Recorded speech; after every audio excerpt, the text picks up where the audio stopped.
Is it good? Good? Good to go. Okay. So it's 4 o'clock. I call the Public Works and Transportation Committee meeting to order. Do I have a motion for the minutes? Move. Seconded. Call a question. Those in favor?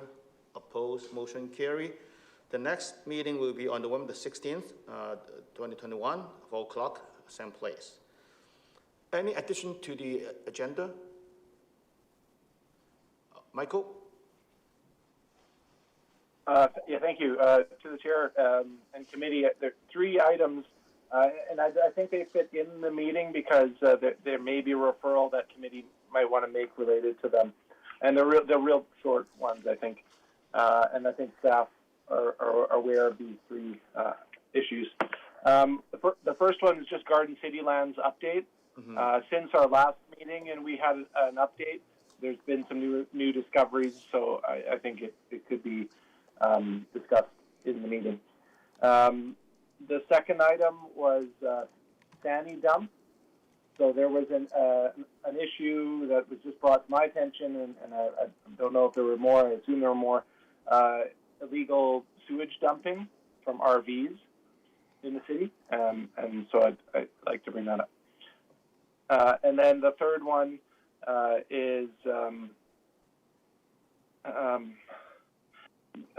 banning, I don't know, maybe we'll call it small gas-powered engines. And just like, I assume they're going to be in the SEEP document, the community energy emissions, that they're going to have a place in there, but if not, I'd like them to be in there because I think province-wide there's a ban coming for when they can be sold, so I think Richmond could make sure our documents are up to date if we include that language. So. Okay.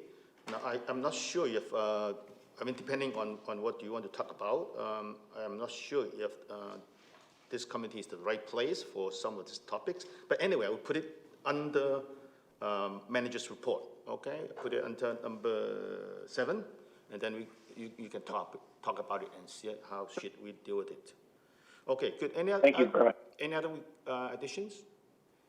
Seeing none, I will go with the agenda. The first item, delegations. So we're happy to have a team of delegates coming from Kabul Rai Inc. And there's something to tell us. So welcome to Martin. Thank you. And you have 5 minutes. That's how I was thinking. Or yeah, we're going to share this. Sure, whoever. Okay.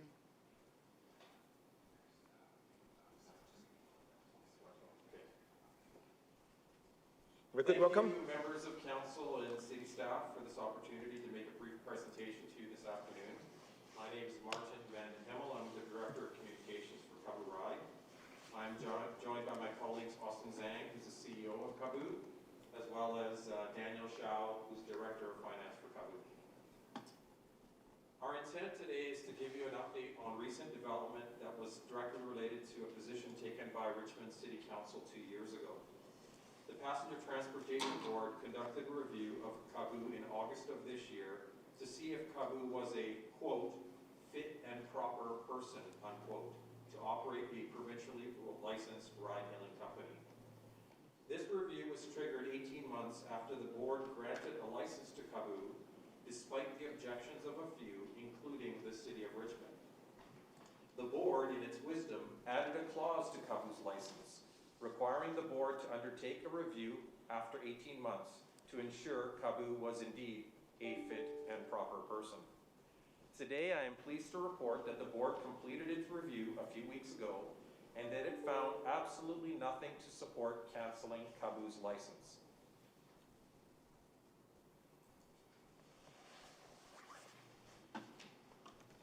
It's not, I'm trying to swipe and it's not. Oh, there we go. 2 fingers? Sorry.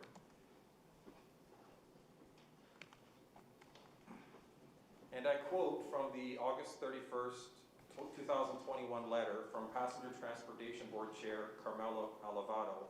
The board is satisfied that Kabul remains fit and proper person and no further steps will be taken. For your reference, I have provided a copy of this letter to city staff. When I last spoke on behalf of Kabul at the Community Safety Committee meeting, in September of 2019, I advised the city that Kabu had applied for a ride-hailing license in British Columbia. I gave my word that Kabu was going to conduct itself in a completely legal and ethical manner moving forward, and I apologized for the company's operations that caused headaches for members of council, city staff, and the community.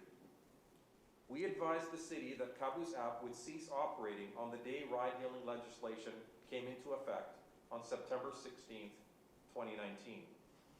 Today, I am proud to say that the city, that Kabu has lived up to its commitment, and we are here to make ourselves available to this committee and city staff to answer any questions you may have. As well, Kabu would like to advise the city of the ramifications of Kabu's decision to unplug its app on September 16th, 2019. Specifically, to this day, more than 1,000 illegal ride-hailing trips are taking place each and every day in Richmond and the Lower Mainland, putting teenagers and young adults and the community in harm's way. Unlike Kabu, the companies operating these illegal ride-hailing apps have never applied for a ride-hailing license, they have openly stated that they never intend to operate legally. They have not obtained the required commercial vehicle insurance policies, have not met safety standards, and do not ensure their drivers are properly trained and monitored. Meanwhile, despite generating millions of dollars in revenues each year, these offshore headquartered operations do not pay their fair share of taxes and do not contribute to the community in any meaningful way, such as by renting office space, employing local staff, or obtaining business licenses. Instead, hundreds of Class 5 drivers who are not properly vetted or insured, who are not provided any meaningful safety training or other supports, are providing transportation services to teenagers and young adults. These international students, for the most part, do not know any better and are in many ways themselves victimized by the predatory practices of these illegal companies. We've seen with our own eyes how they prey upon the fears of these young and impressionable young people from China, all for the sake of profits and at the risk of their safety and well-being. When Kabu was operating in the pre-legislative gray space, the city of Richmond made every effort to clamp down on Kabu. Yet today, Kabu sees no meaningful efforts by the city to protect its citizens from the harmful actions of ride-hailing companies who are operating completely illegally now that ride-hailing legislation is in full effect. We believe it is only a matter of time before something serious happens to an international student as a result of an accident or an incident involving one of these illegal ride-hailing companies. And although the Passenger Transportation Branch is taking large strides to conduct daily enforcement, additional support from the City of Richmond would no doubt be helpful. We urge the City of Richmond to work with the Richmond Board of Education to raise public awareness in general and specifically to reach out to international students about the perils of illegal ride-hailing platforms such as Raccoon Go, UDX, and Longmao. We are certainly prepared to provide more details and evidence about this underground industry to the city's Community Safety Committee should this committee see fit. Thank you again for your time this afternoon. Okay, thank you very much for your presentation and the information that you provided. Are there any questions for the delegates? Anybody has any questions? Okay, Alexa? Thank you for coming forward on this. So what you're asking for us to do is to work with the school board to educate new foreign students on what the legal companies are. Is that correct? Yeah, absolutely. So I think it's the entire community's responsibility when we have, essentially Richmond is the parents of these international students. Their parents are in China, their culture, their language, it's all new. And so I think it takes a village to raise an international student. And in this particular case, these children, some cases in elementary school, are being put in harm's way because the people that are driving them to and from school every day or to local activities are not screened in the same fashion as a legal ride-hailing company would. For example, a vulnerable sector criminal record check to ensure that they're not predators in the community. Okay. So we're asking for that collaboration where the city can work in concert with the district on an informational campaign, but perhaps as well an enforcement campaign, because these illegal ride-hailing companies are very brazen in their activity. I didn't show this slide, but we saw them operating at YVR in full view of YVR staff, and they didn't do anything about it. They were accosting these kids as they were coming off the planes and literally into the reception area in the international terminal. They would intercept these kids and basically tell them, oh, we've got a ride for you that's waiting over there. Here's your Welcome to Canada bag, which has a whole bunch of coupons for them to use. And the intent of that is to get them in the illegal ride-hailing ecosystem so that these kids and the money that they spend stays within that ecosystem. Okay, thanks. After this, maybe I'll make a referral to the Sure. school board liaison committee meeting. Yeah, Michael? Thank you, through the chair, to the delegate Martin, Daniel, and others who were present. I don't have any specific questions for you. My question was going to be to staff and then likely to support a referral. One mentioned by Councillor Liu just there, and perhaps to be directed to Community Safety Committee for a response as well. I think the names of the illegal businesses would be something that our community safety staff would be reporting on. So maybe staff can just get direction from here and confirm that they have it and can bring that up at community safety. My other comment was working with the Richmond School District. I don't know if that would be the route to get access to all the international schools in Richmond. I think going through the Ministry of Education would be the way, because they've had to be registered through them. So I'm not just saying go talk to them, but I think they should be part of the conversation for sure. So thanks for coming forward, and if staff can just verify that community safety staff will have this, and then later on that referral to Councillor Liu I'll support. Thanks. Good. Andy? Thank you, through the chair. Thank you for the presentation. And sounds okay. I'm hearing a bit of an echo, but I understand how it would be a business issue for sure, and fairness and competitiveness issue, definitely. You mentioned a couple stats, and this is a new topic for me, so I don't know the background that you went through, but you mentioned 1,000 illegal ride-hailings happening. Now, is there already an entity or an agency that's collecting statistics on this issue, or where does that number come from? Yeah, so great question. So before September 16th, 2019, Kabu was operating in the community, and we were doing up to 3,000 trips per day. On that, literally at midnight, we unplugged our app.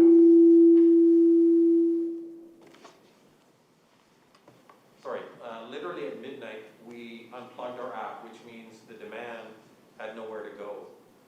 They couldn't use our services to get around town. Kabu owned about 95% of the market locally, but these other companies like Raccoon Go, Longmount, and UDX were still operational, and now they were suddenly flooded with thousands of extra requests every day to get to and from school.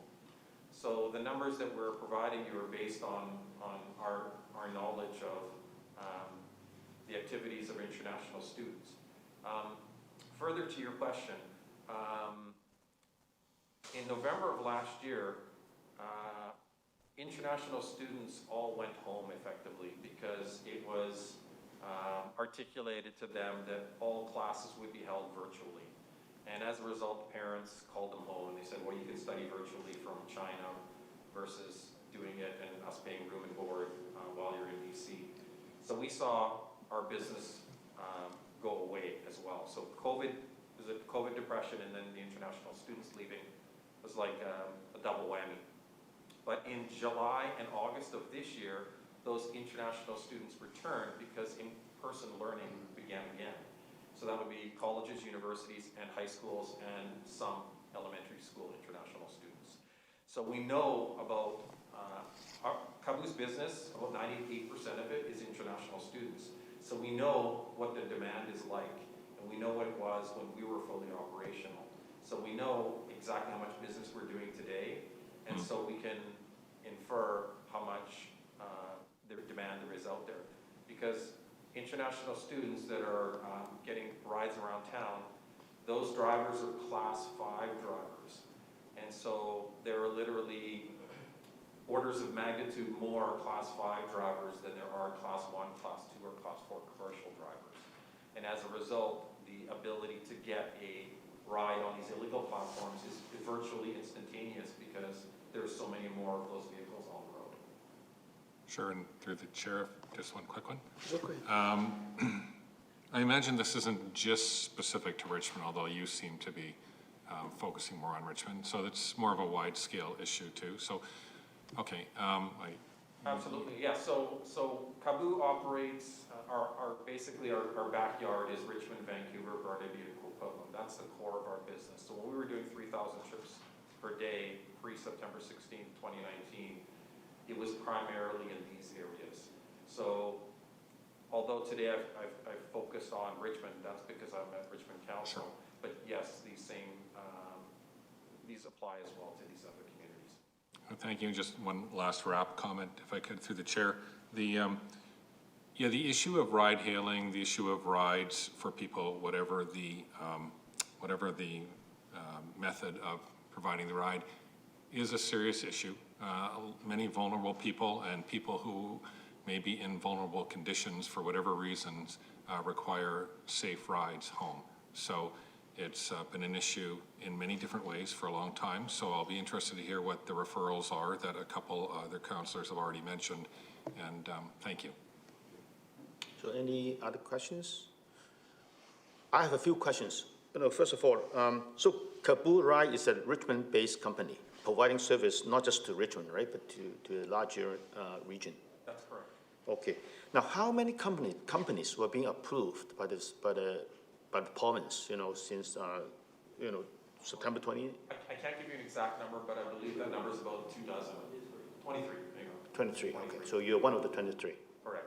Okay. And you mentioned about the driver's qualification. So what is the current requirement for a driver, for this kind of service? So, great question. So, first of all, you have to pass a vulnerable sector criminal record check, and Councillor Hobbs will be intimately familiar with that. It's the highest level of criminal record check you can have. It ensures that the driver is not going to be a risk towards seniors and children. So it's a full record check compared to just a regular criminal record check. Drivers are also required to have their own vehicle inspected at least once a year or every 40,000 kilometers. They're also required to do a start-of-day inspection of their vehicles to make sure their tires are properly inflated, make sure their windows and mirrors and everything is fine. Drivers are also trained by Kabu. Drivers are insured by Kabu. So the provincial government required that all ride-hailing companies supply the commercial insurance, so that wasn't borne by the individual drivers themselves. So we do that as well. Okay. Well, I don't know if staff have anything to add regarding this kind of service, and also since the new regulations have been put in place by the provincial government in 2019, I don't know if staff have anything to add or any comments. But I do share the concern because I've read from the Chinese media not too long ago, knowing that international students are not just consumers of the service, they are also provider of the service. Because I read about a story, a international student complaining about, he was being deceived by a certain company. So he said that, I'm waiting for being a driver to earn my money, things like that. And now my dream is broken, things like that. So I think that could be a huge problem. Can I mention something? Sure. To the Chair. What's different about KABU is that we are able to provide trips to young children as young as 5. So say, for example, my wife and I had a 6-year-old boy or girl, and we couldn't get them to a soccer game. We couldn't use Uber and Lyft for that service, because Uber and Lyft, you have to be 19 or older. But you can use KABU. So you can literally send a KABU vehicle to an elementary school to pick up the kid and bring the kid to a soccer game or some sort of extracurricular activity. So Uber and Lyft are not options for these international students because A, their age, and B, they don't have a credit card that would be usable through Uber and Lyft, and C, they don't have an Apple ID which would allow them to download the app and use it. So generally speaking, for these international students, their options are very limited, and effectively KABU is it in the legal realm. Okay, very good. So I just want to ask staff any general comments you would like to make on this topic. Do any staff have anything to say? Okay, if not, then I would. To the chair, this is Mark Corrado making a comment just to emphasize that the passenger transportation branch is responsible for enforcement actions, and that business licensed staff, along with the RCMP, have and continue to participate in joint operations. Okay, good. Okay, Alexa, you have a motion to make? Yeah, I'd like to make just refer this issue to the school board council liaison. Okay, you're saying that just. Yeah. And so if we can send a copy of this, your presentation, so we have a copy of the presentation, we'll just send it to the school board, and then from there we can look it over, and if we need to, from there, create a letter that then we send back to the school board and to council, and then we'll send it out to the Ministry of Education if that's where we end up with that. Okay, still in particular to the international student issue. Okay, Linda? Thank you, Mr. Chair. I support the referral. And, just to note that we've been speaking about Richmond, although as the delegation has pointed out, it is in the Lower Mainland. And just as we as council have LMLGA, school districts also have their regional, and I'm sure if it's an issue in Richmond, it's an issue somewhere else. So perhaps there can be some pre-work done about what other school districts are doing, because I think that if we're going to be creating some kind of literature in partnership with the school district, that I'm sure maybe it's already out there, or maybe like you said, with education, and perhaps our work could then go out to other districts. Thank you. Okay, good. Andy? Thank you, through the chair too. Also, just because of the safety aspects, and I don't have the depth of background that other members of the committee have, so I'll be interested to hear your comment on it.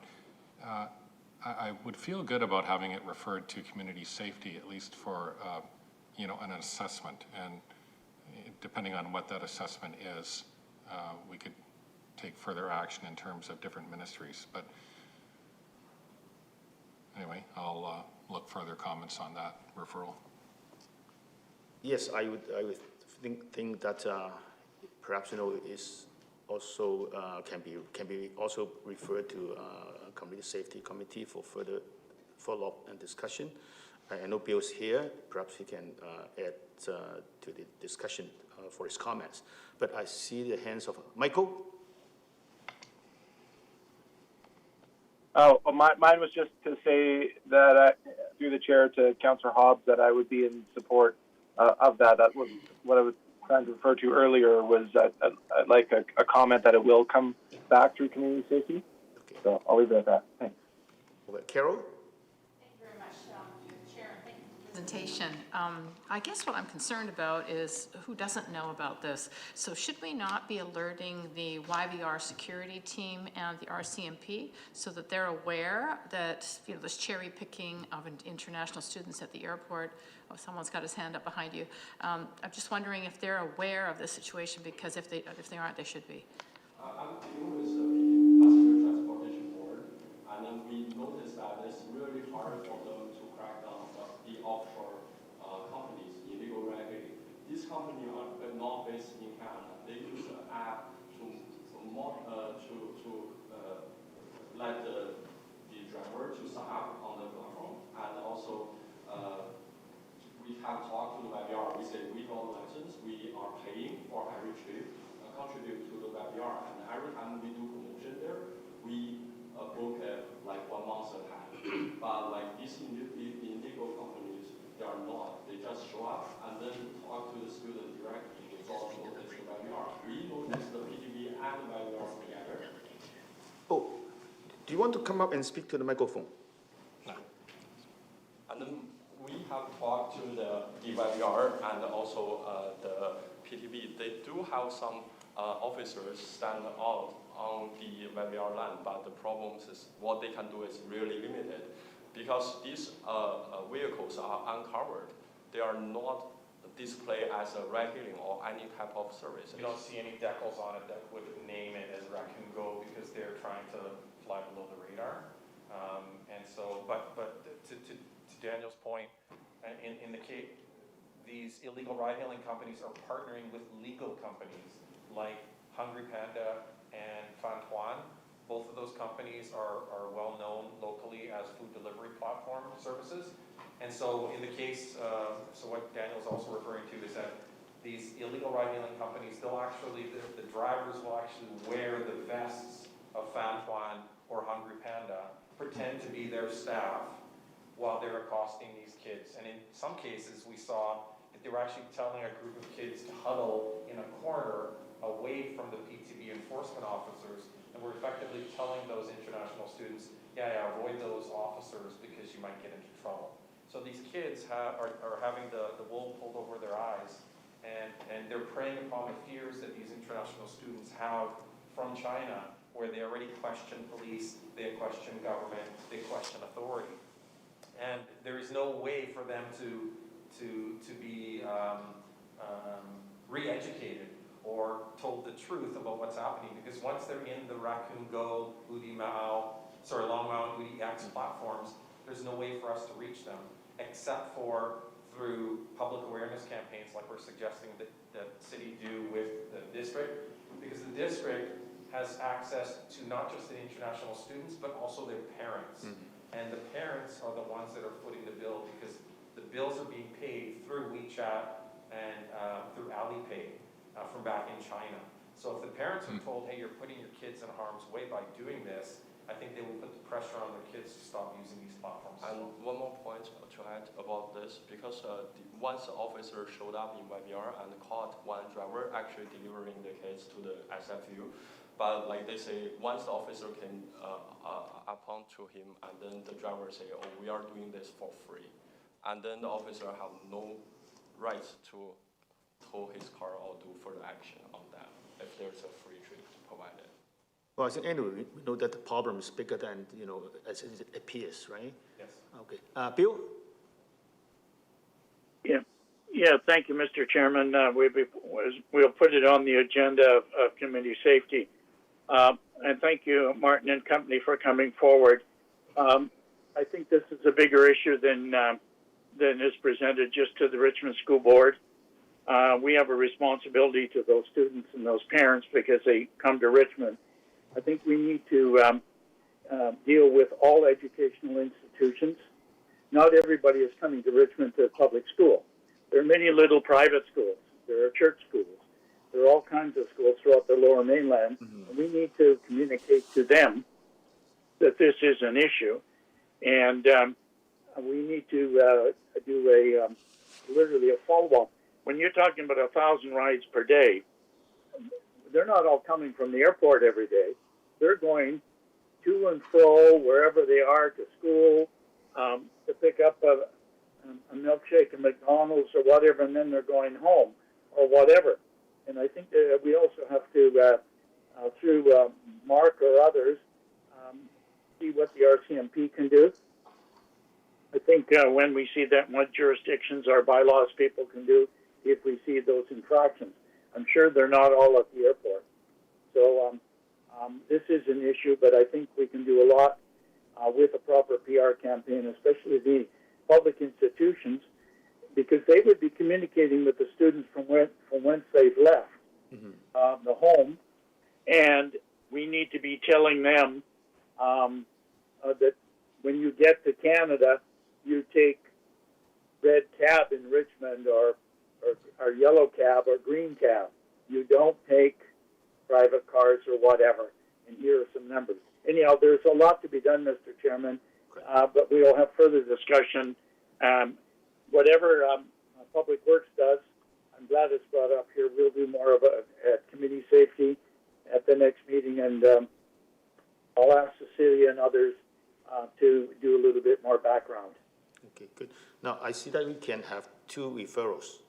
One is to refer this to this Council School Board Liaison Committee for further discussion, and also to Community Safety Committee. Okay? Linda? I'm wondering if Martin could come to community safety and make the same presentation. Certainly would be prepared to do that, thank you. Good. Okay, thank you. Linda? Thanks, Mr. Chair, and I would support a referral to community safety. I can recall a couple of years ago when this was a really hot topic and we were getting a lot of emails, a lot of complaints. And so it would be interesting to see some data since, the Ministry of Transportation and Infrastructure brought in the regulations. How many complaints have there been? So it would be good to hear, as Councillor McNulty said, to hear from bylaws, to hear from the RCMP. And perhaps in the future, we may need to write to the Ministry of Transportation and Infrastructure to see what they're doing, as they're the governing body who legislates, who gives the licenses out. So anyways, I think it'll be a good discussion at community safety. Okay, good. So we have the motion to refer this to two committees. Moved. The seconder. Second. Any further discussion?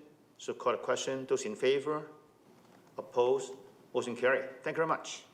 Okay, thanks for coming for the presentation. Thanks. Okay, carry on with our agenda. Number 2, cycling network plan update, proposed phase 2 engagement. Anything to add to the report, staff? Yes, Mr. Chair, staff have prepared a short presentation. Can we have your permission to make the presentation? Yes. Thank you, Mr. Chair. Let me share my screen. Very good. Go ahead.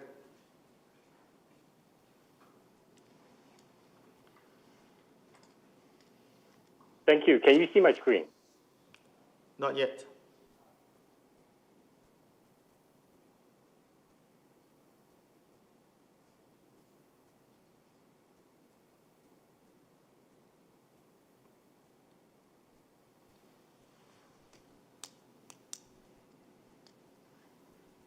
Thank you. Just confirming. Can you see my screen now? Yes, we got it.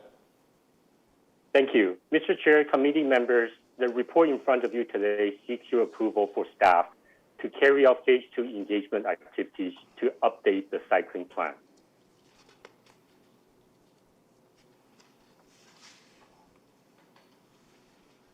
Just a quick background.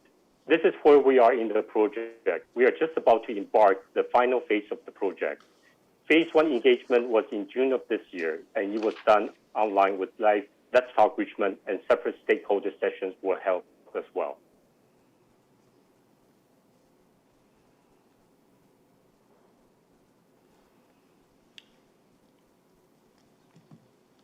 We had a very high level of participation, with an average of about 40 visitors per day in the month of June to the live Let's Talk Richmond site. Ideas from the public can be grouped into 5 main areas. Most focus on safety. Many indicated the need for enhanced safety with protected bikeways, more controlled crossings on arterial roads, There were also ideas for new cycling routes to improve connectivity, such as more neighborhood bikeways, more cycling corridors in the city. Some ideas were on the means to promote cycling, for example, better wayfinding and a new cycling tournament, just to name a few. This map shows where the public has identified the need for improvement. For example, the intersection of Sea Island and Garden City Road was the top location identified for safety improvements. The public has also identified several new cycling routes. For example, Six Smiths Road was identified as an alternate route to the Canada Line Bridge, as well as potential new corridors along Francis and Gilbert Road.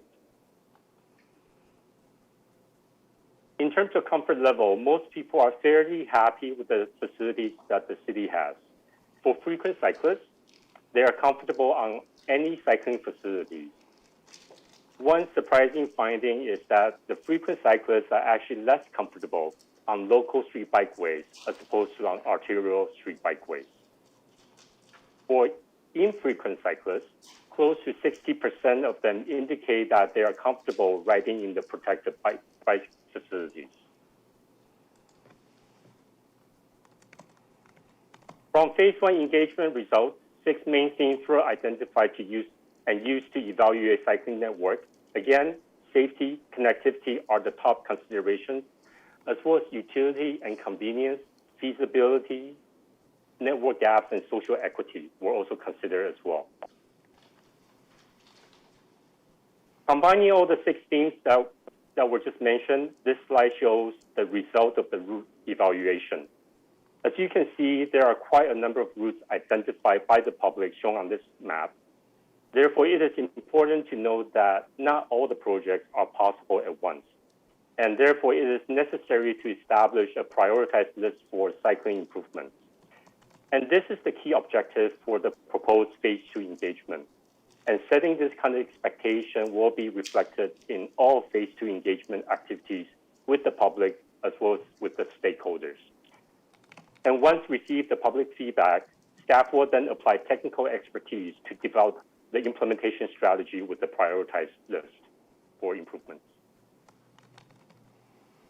For the phase 2 engagement, the key objectives are to seek input from the public on their priorities for cycling improvements, as well as to share with the public the phase 1 engagement results.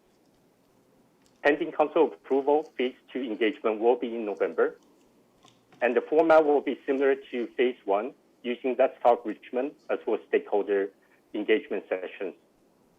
Our expectation is to report back in spring of 2022 with the final plan and implementation strategy for council's consideration. And that concludes my short presentation. I'm happy to answer questions. Very good. Thank you for the presentation. Any questions from members? Michael? Thank you. Through the chair, I have 3 questions to staff. Thanks for the update. Looking forward to the action plan coming next year.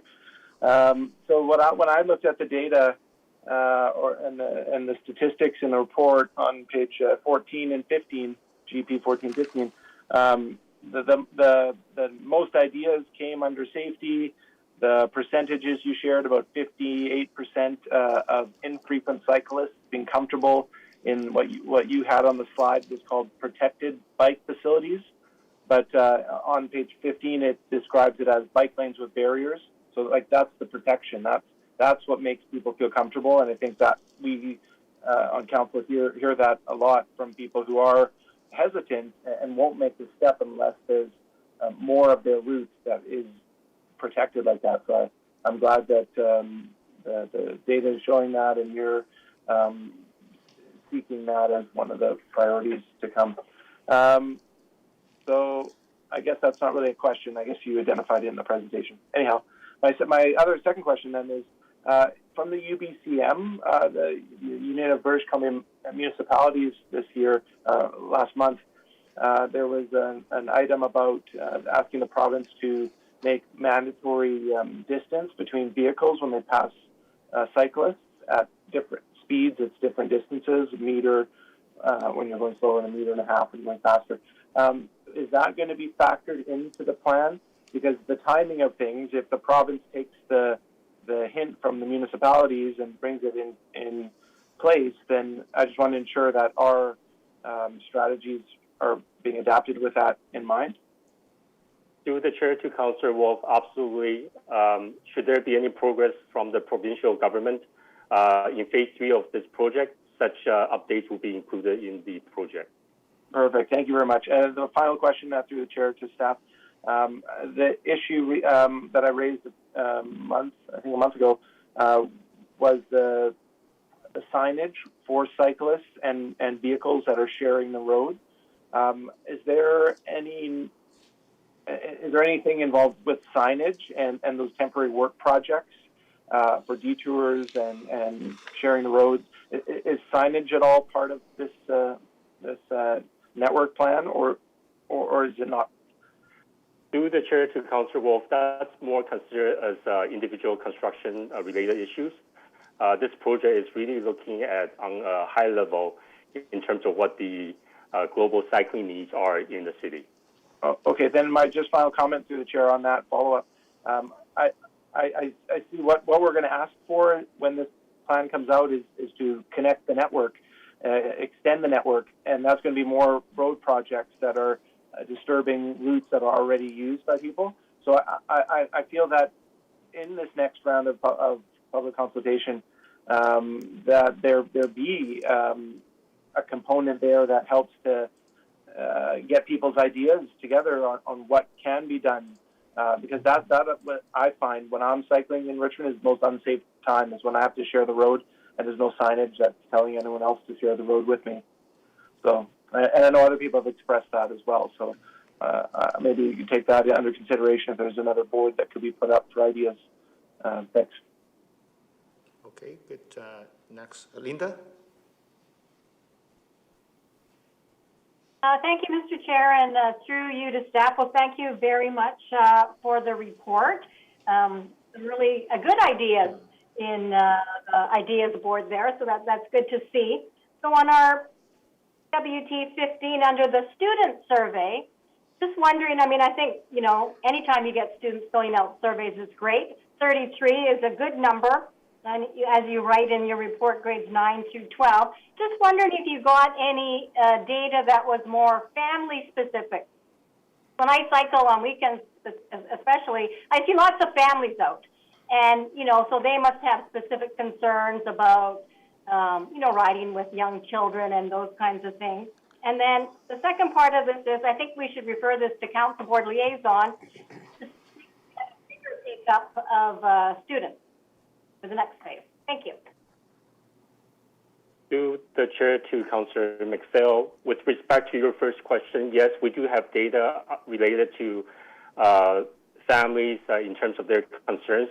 Those are kind of lumped into the general population because they are kind of similar. Really, the key feedback that we heard from the public is concerned about safety, and they think that safety is the main consideration for any improvements. Thanks very much. Well, Councillor McPhail, I want to clarify with you. So do you mean that you want this whole report be referred to the Council School Board Liaison Committee, or just this part regarding the students?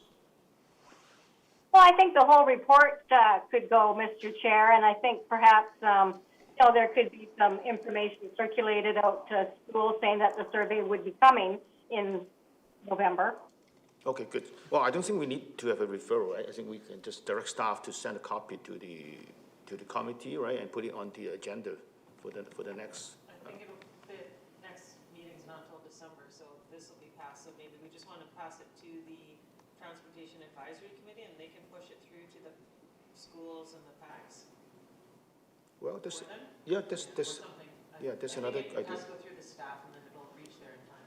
Right. Okay. So I think staff can refer this report to the appropriate bodies, right? Okay. Good. That's great. Thank you for that. Councillor Day. Thank you very much, Councillor Al. So looking at all these maps, and just done a terrific job on them, and where I'm seeing a big gap is Shell Road. We've got all these networks going to the very top end of Richmond, the north end of Richmond, and then we have Shell Road stopping abruptly, basically at Highway 99. What I'm hearing loud and clear from the constituents I've talked to is that why would Shell Road not go through? And so when I look at the map on PWT 20, it says new routes. It says mentions of new routes, and just below that, mentions of upgrades needed. And once again, the Shell Road Trail falls short. So when there's an area that clearly needs to be upgraded, how impactful is this survey, and where will staff be going in regards to, I use this as an example, I'm sure there are other examples as well. Does this make a difference? Like, what can the general public do to really let council and staff know where they need to have the roads extended, the bike paths? Through the chair to Councillor Day, absolutely, this is the intent, this is the purpose of reaching out to the public, and it's really to understand what's important to them, what are the priorities. Shell Road, the subject section of Shell Road was identified as one of the potential projects as shown on PWT 14. And definitely this is one of the corridors that we'll be talking to the public about, and how that fits on their priority list. Okay, that's good to hear, because just everything goes north and it goes south. We just need to connect the dots. So I think the sooner we can do that, the better. Thank you very much.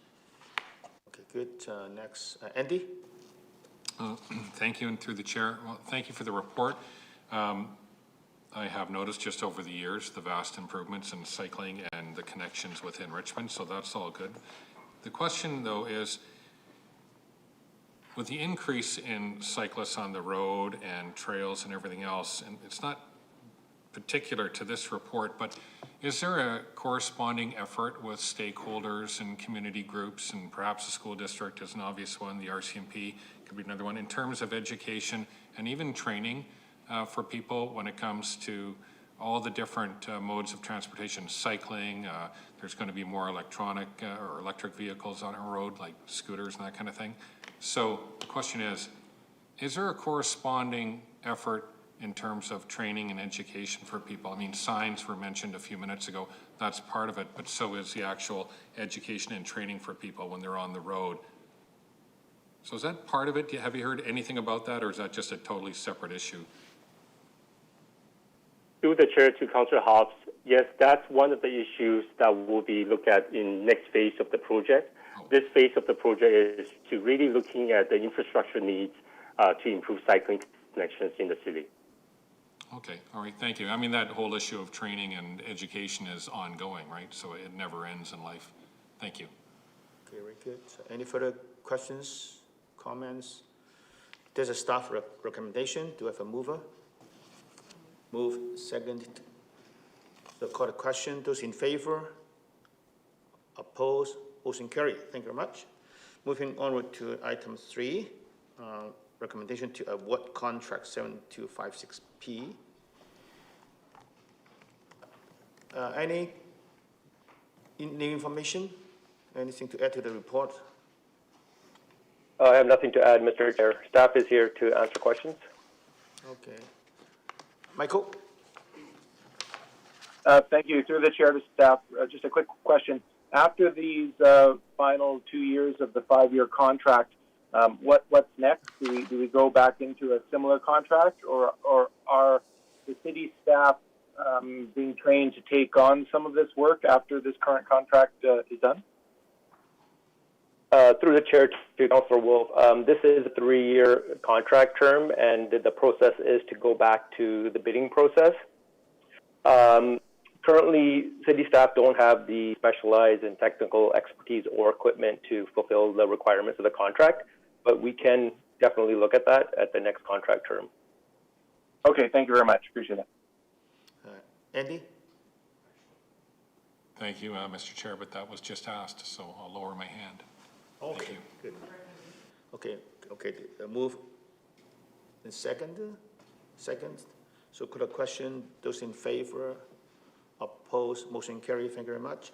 And then moving on to item number 4.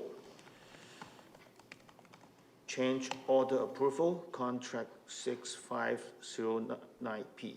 Okay. Suzanne, anything to add to the report? Mr. Chairman, I have nothing to add. Any questions? Michael? Thank you very much through the chair to staff on this one. A comment and then a question. I was trying to think of some of the factors that would have contributed to what was titled as the overwhelming success of mattress recycling. And so the success of having the expanded large item pickup, the expanded ability to deposit things at the recycle depot. But I was thinking of other factors as well. And I just thought if you could comment on either of these, and it might not be in your expertise, but one factor I thought was the rise in short-term rentals. Are we needing a larger contract and a higher expense because of the surge in short-term rentals and people replacing their mattresses regularly because so many people are using them? Or second one, I thought, and it wasn't mentioned on page 31, which listed some of the sources, but discarded mattresses on the roadside. I know I see them a lot traveling through East Richmond, but does that factor much into the statistics here? Thanks. Through the chair to Councillor Wolf. With regard to what we noticed, principally in 2020 due to COVID, there was quite a bit of people doing renos and that at their homes. And so we received quite a bit more material at the recycling depot then, and that kind of spilled over into 2021. So I would say that was a principal factor, plus the convenience that the new recycling depot facility offers for people to drop materials off. We do collect some mattresses from illegal dumping, which, depending on their condition, may or may not be recycled, but the majority of them are coming from the large item pickup program. Okay. Councillor Day. Well, wow, isn't it nice to have this problem that we have overwhelming success, as Councillor Wolf pointed out. This is fantastic news. I know I read in the report that the average increase is 32.3%, 520 tons in 2020. So my question is, while we're going to potentially, well, I'm not, but the members of this committee will be approving an additional 1.2 million. Is there any revenue that comes from the recycled material? And what is the amount of money you could estimate is saved by this material not ending up in the landfill, which would then offset those two items, the 1.2 million? Through the chair to Councillor Day, any items that we collect through the large item pickup program that generate a revenue, such as large appliances through metal, we would receive revenues for those materials, and those would be credited back to the cost of the recycling depot. In terms of the cost, or in terms of the savings from a landfill perspective, we would simply multiply the tonnage times the disposal rate. So it would be about a $50,000 savings by not having this material go into the landfill, approximately. You know, it's just an estimate. Thank you. So I think that it's important to, when we send this out to the public, to let them know that not only are we saving all the garbage, we're also offsetting some of these expenses through saving money through the landfill, and also money that comes in as revenue from the recycled materials. So well done. Thank you so much. Andy? Thank you, and through the chair. Well, there's no question it's a good program. I think everybody would agree with that. I'm just a little bit curious, though, when someone puts in a bid, what was the data that they based that on? And, you know, and maybe you don't have this information, but did their business case anticipate any kind of increase? Because I can see how once you start this, like the large item pickup, for instance, it would be successful and popular, and it would increase. So what kind of increase in pickups of mattresses did they anticipate in their business case? And I also just am curious, were they the low bidder when this came in, or was there another company that whose initial bid would have actually taken into account the increase in their activity? Through the chair to Councillor Hobbs. There were two companies who bid when we originally went out. Canadian Mattress is local and located on Steveson Island, and the other facility is located in Hope. So one of the key factors was the transportation cost that would come into play to go to the facility out in Hope, which made that cost prohibitive. And in addition, the bid by Canadian Mattress, there was much more focus on actually recycling the materials as opposed to the facility in Hope, which basically shreds the materials and then pulls out metals with a magnet. So with Canadian Mattress, they actually deconstruct the material and make a lot of effort to recycle that material and donate some of that material as well. And in relation to the cost, the vendor provides a per unit cost. It's a unit price contract. So they give us a unit price per mattress, a unit price per item of furniture, for example. And then if we deliver more of those items to them, then we pay on the number of units that we deliver to them. We just didn't expect to have this large a volume when we originally prepared the contract and estimated the value. Okay, thank you. Okay, any further comments, questions? Do I have a mover for the staff recommendation? Moved, seconded. Call the question. Those in favor? Opposed? Motion carried. Thank you very much. Item number 5, pesticide reduction and invasive species management. 2021 update. Staff, anything to add to the report? Nothing further to add, Mr. Chair. Any questions, comments? Michael? Thank you. Through the chair, I have two amendments I'd like to make to the item. So I'll speak to just general stuff first, and then I'll suggest my amendments. Okay.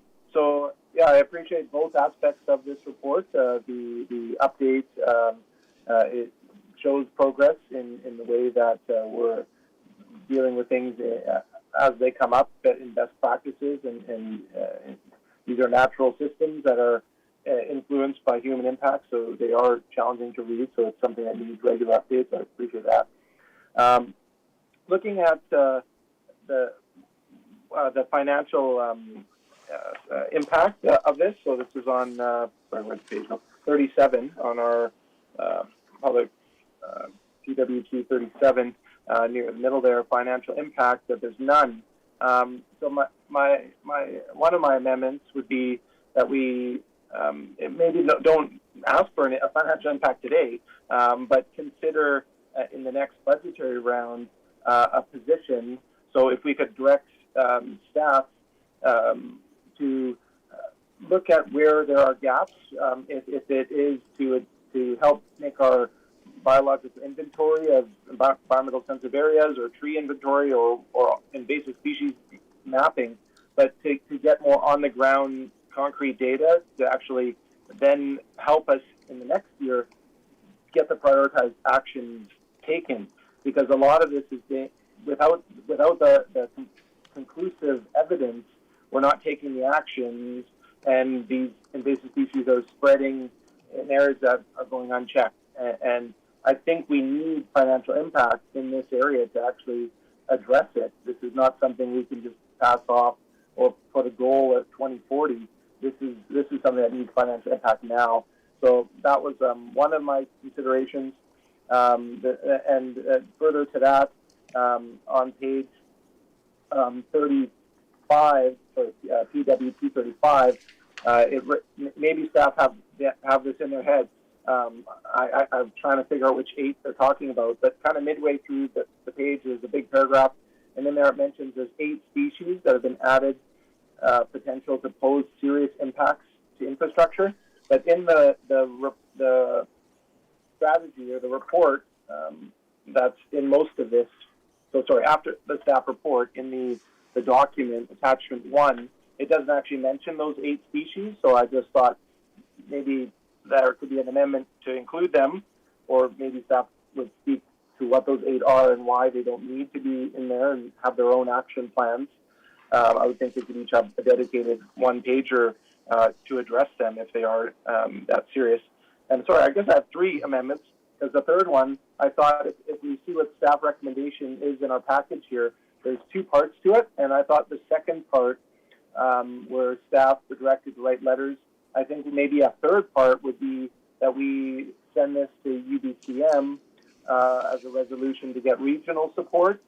Richmond's unique. We have the river around us, albeit Queensborough catches a little bit of our island, one of our islands, but other municipalities, they have just a road that separates them. So I think it would take more appetite to all municipalities to join in on this effort to ask the province to provide more funding, so we don't have to make it a financial impact in the future. That the positions will be there. So those are my amendments. I guess I'll call all 3 of them. And I'm happy to consider them separately. But if we could get staff to provide back at the budgetary process for a potential staff person to assist what we're already doing and what we need to get it expedited. That's 1. 2, that we include the sheets, summaries, the actions we're taking for the 8 species that are mentioned here but not listed. And then the third one is the UBCM resolution. But if staff feel that that's already gone there enough times, and I haven't been that many times, so if you feel it's already exhausted there, then tell me, and that's fine. Okay, now I need some clarifications from Councillor Wolf. I just want to make sure that could this be dealt with in a manner of directions to staff, rather than, because I don't see how this can fit into a amendment of the motion, right? I'm seeing that those can be directions that staff do this, Staff, any comment? No, I'd be fine. Maybe the UBCM one would be the only true amendment, because it would just be an added item. Right. But the other 2, I see what you mean. They're not really like change the document. That would be a refer back and change it and bring it back. I don't really want that. So let's hear what staff's response is. Yeah, absolutely. Through you, Mr. Chair, to Councillor Wolf, a couple of things to note there. This item and related topic has been brought to the UBCM 3 times in the past, in 2011, 2017, and as recent as 2020. But it has resulted in what I would consider no action in the province. So I wouldn't see any red flags in bringing it back to the UBCM if so directed to do so. The other piece on that, we can certainly take anything under advisement as was communicated here. I would just like to say that the 8 priority species in there, I believe, are talking to the priority species in the action plan. So that's the parrot's feather, the knotweed, as well as the Elodia. So those are covered. But certainly staff can take anything else communicated as discussed here from council and committee. Michael? Can I just have, through the chair, can I just have assurance that staff will consider in the budgetary process to put forward a position with a financial impact? Maybe it would be the coordinator of biodiversity for the city of Richmond. I don't know, but could that be Mr. Irving or someone confirm that? I think this is also in the report, right? Staff. Okay, maybe staff can make a comment. Yeah, thank you, Mr. Chair. Through you to Councillor Wolf. Yeah, further to what Mr. Paulin has outlined, for something specific like an additional resource, a staff resource to be brought forward in the budget process, we would need a formal referral from the committee council on that. That would help. Well, that's not something we're entertaining at this point. However, with further committee or council direction, as we evolve the invasive species action plan and update that, those will be considered at that time. So certainly it's at the committee's discretion if they wish to direct staff to entertain an additional resource in that regard. But without that explicit referral, it's not something we would be bringing forward in this budget cycle. Michael? Thank you. Then to the chair and to the committee and staff, then I'll rescind the 3 amendments or changes I was going to make, and I would like to make the referral for staffing resource in this area to be proposed for the upcoming budgetary process. And so I'd like to make that referral if it gets seconded. Okay. Any second for the referral motion? Andy? Okay, good. Linda? My comment, thank you, Mr. Chair. My comment was in regards to resolution to UBCM, and because it's so early, so maybe I should wait because there's a motion on the floor. So I can speak to the motion on the floor. I don't know if I can support it at this time. We're going to get a budget workshop. We're going to get reports from every single division when we go through our budgeting process. And as we just heard, they're going to be updating the invasive species where they're going to be. I don't know if we need somebody now. I think if staff felt they needed an extra body, that they would tell us, and that would come through the budget process. So I'm not going to support it at this time. Okay. Any further speakers? Okay, so just want to make sure now we have the motion, the original motion by staff on the table, and also the referral motion being made by Councillor Wolf and seconded by Councillor Hobbs. Okay, so we're talking about. Huh? So on the referral first? Okay, yes.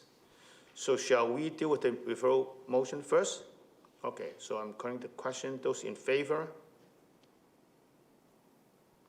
Oppose? Okay, so it's passed with Councillor McPhail and Liu opposed. Okay? So now we have the one big motion, a combined motion, the original one, and this referral motion to be considered.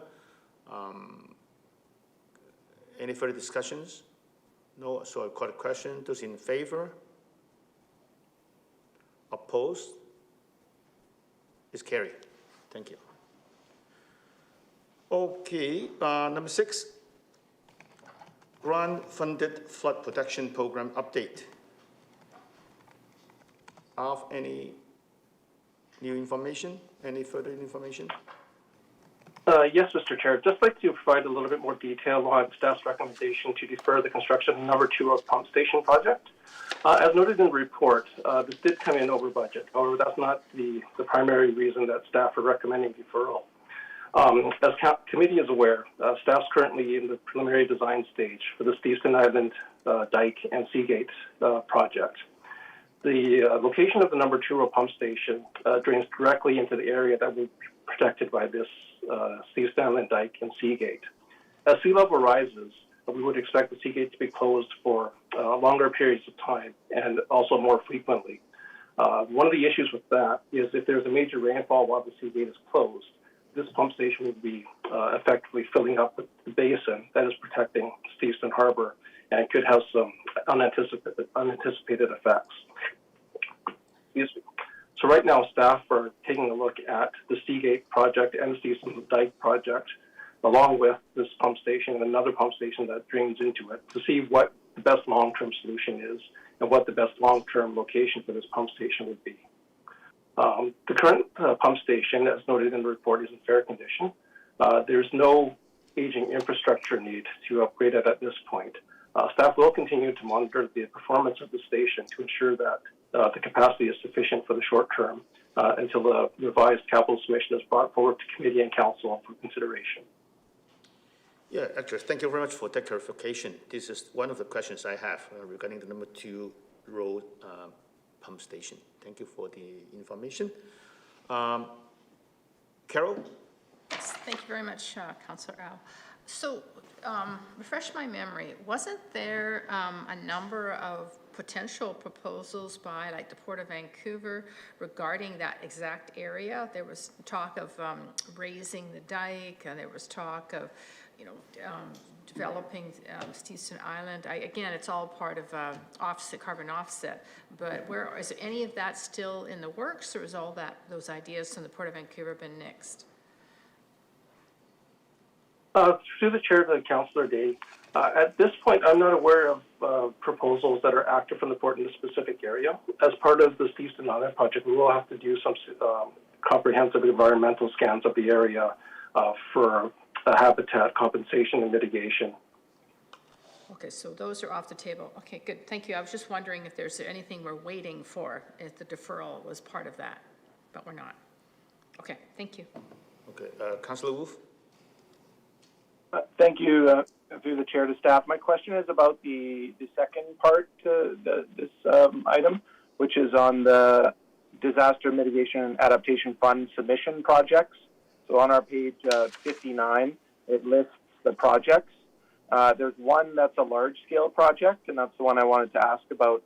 I'm most familiar with that one as well, that area. So my question about that, and I talked to residents who use that, it's a gravel trail. City trucks use it to maintain, but it's not a road. I've been assured, I think it was at this committee months ago, that that's going to remain a trail, not be converted into a road. And so my question is, are we potentially with this disaster fund, if we were to just do it on our own funding, we would maybe just do what we can as we've been doing. But with more funding, outside sources, and maybe attracting the success of this submission, if we're proposing to actually protect habitat at the same time. So on the river side of this section of the dike is a really large stand of cottonwoods, and it's like on the north part of Richmond when we removed the really large cottonwoods along River Road. Their base were really kind of tied into the dike. The ones in this large-scale project are really outside the dike, and I'm wondering if our submission can actually speak to that and say, hey, we're looking for federal funding, and we're going to protect some existing habitat and raise our dikes. We're going to get an extra benefit out of that. Are we at all able to include that in this submission, or is that at all a hope of this project area? Through the chair to Councillor Wolf, regardless of whether or not it's grant funded, we would be looking for opportunities to maintain the existing habitat to the furthest extent possible. The only cases where we do disturb the habitat is where it is within the dike footprint itself. There is the habitat compensation report that was brought forward prior that is in the works to help staff deal with some of the unfortunate impacts that cannot be avoided. In any grant funding scenario where there is one of the criteria is environmental compensation, we do definitely include that as part of our submission. Great, appreciate that. Thank you. Very good. Andy? Thank you, and through the chair. This is a great report, and I totally support it. But just one question about Steveson Island, because that's a fascinating concept that many people talk about, and not just in regards to the timing, but is the Steveson Harbor Authority a player in that at all, or a partner in terms of accessing other federal grants or provincial grants, but federal in particular? Through the chair to Councillor Hobbs, we are in contact with Steveson Harbor Authority and other stakeholders. So they are aware of the plans that are in place, and once we, as part of our current design, there is another round of stakeholder consultation planned. Okay, thank you. Very good. Further questions, comments? Do I have a move of the staff recommendation? Moved, seconded. So call the question. Those in favor? Opposed? Motion carried. Okay, moving on to item number 7. And before I go to staff, Michael, you can raise the several things. Yes, thank you. The first one, real quickly, I guess it's 7A. Since our last meeting, we had an update from it wasn't here, it was at Parks, where there was an update on the Garden City Lands project. But I thought it would be valuable to bring this up at this committee because for staffing, we have under the engineering and public works is where sustainability fits in. And also public works equipment is going to be necessary if we're going to do something extraordinary. So what I'm referring to, and not everyone is aware, you'd have to go with really good boots or expect your socks soaked.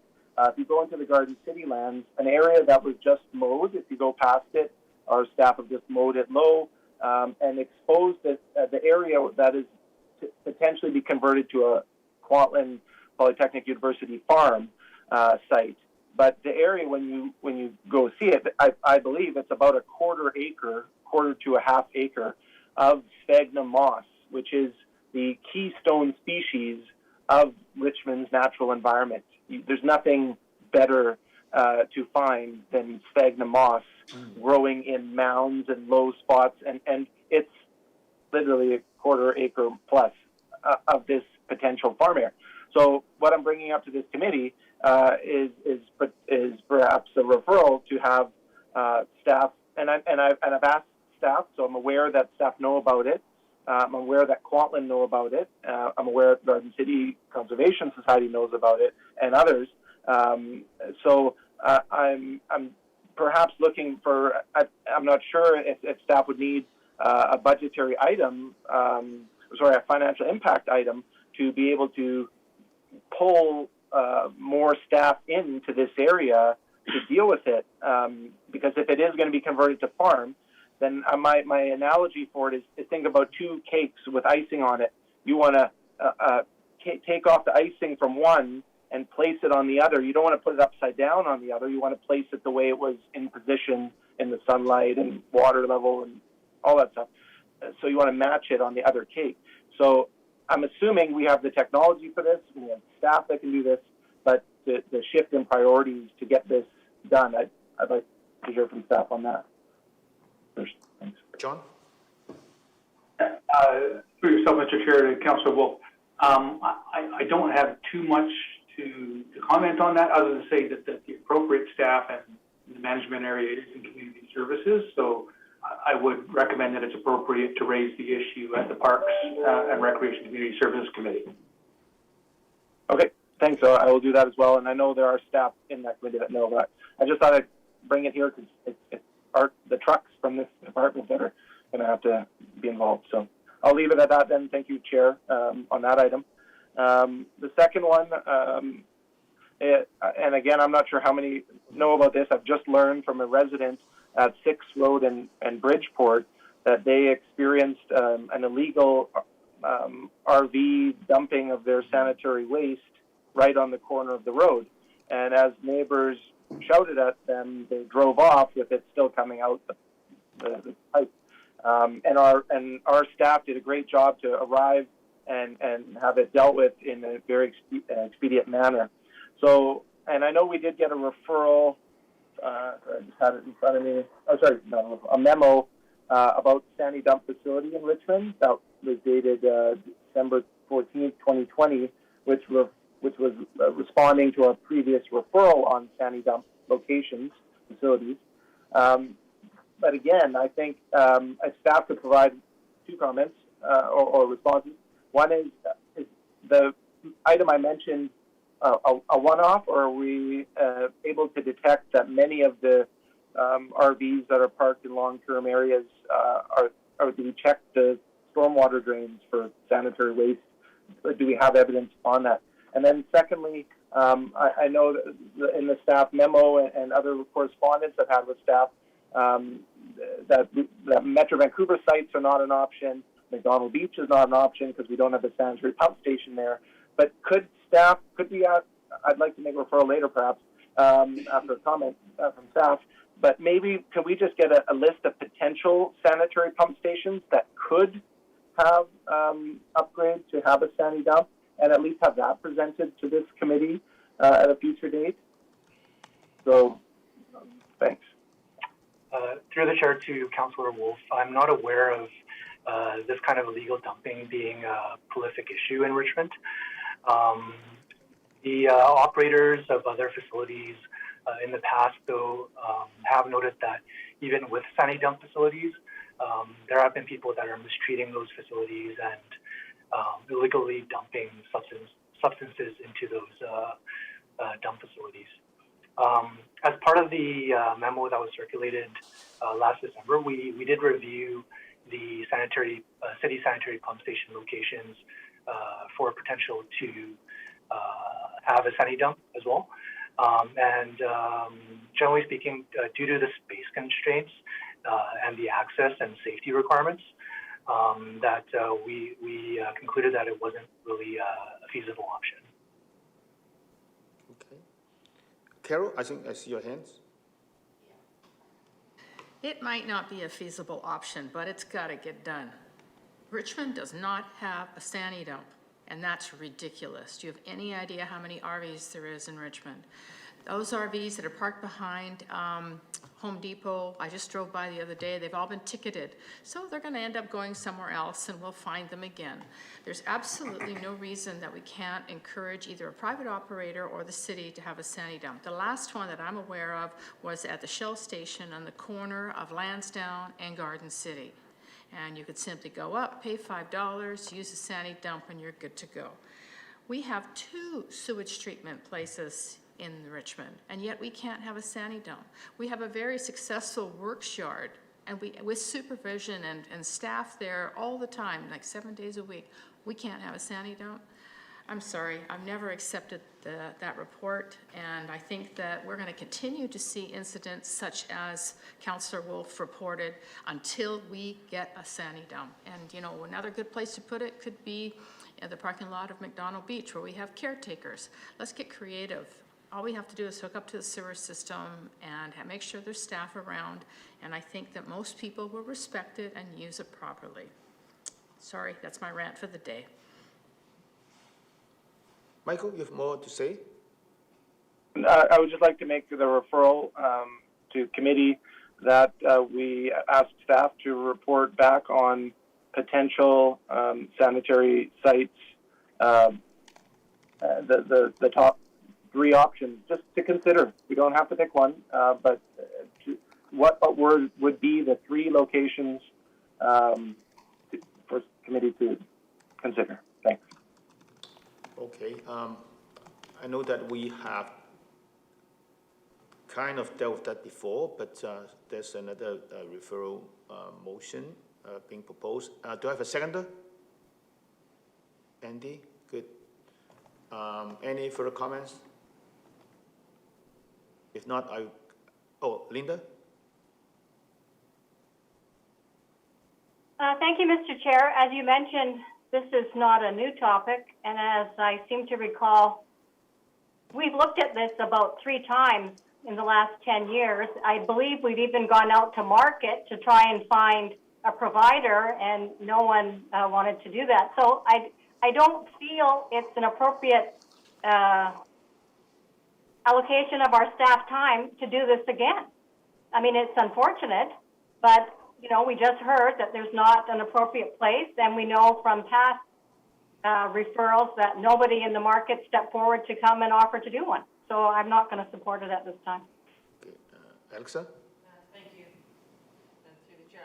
I'm also not going to support this. I've been sitting on liquid waste for a couple of years, and I sent it as a referral to that staff on Metro Vancouver, and they came back essentially saying that it's absolutely not feasible to try and put it at Anasis or Lulu Island or anywhere else, and it was something that they didn't want their staff to be involved with, and it was essentially a no-go for Metro.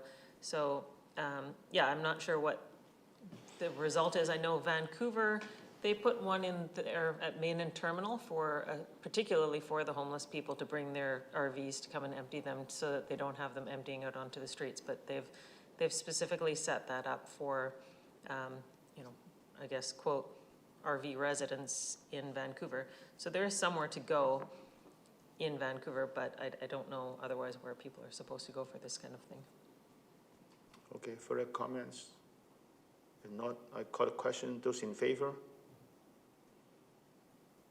Opposed? So it's defeated with Councillor Wolf and Councillor Hobbs in support. Good. Okay, Michael, your third point? Yeah, thank you. I'll be quicker with this one.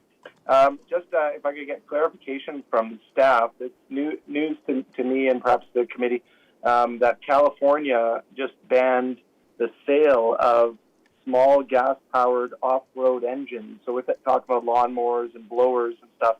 And typically the trends go that if California is doing it, then other progressive jurisdictions follow suit.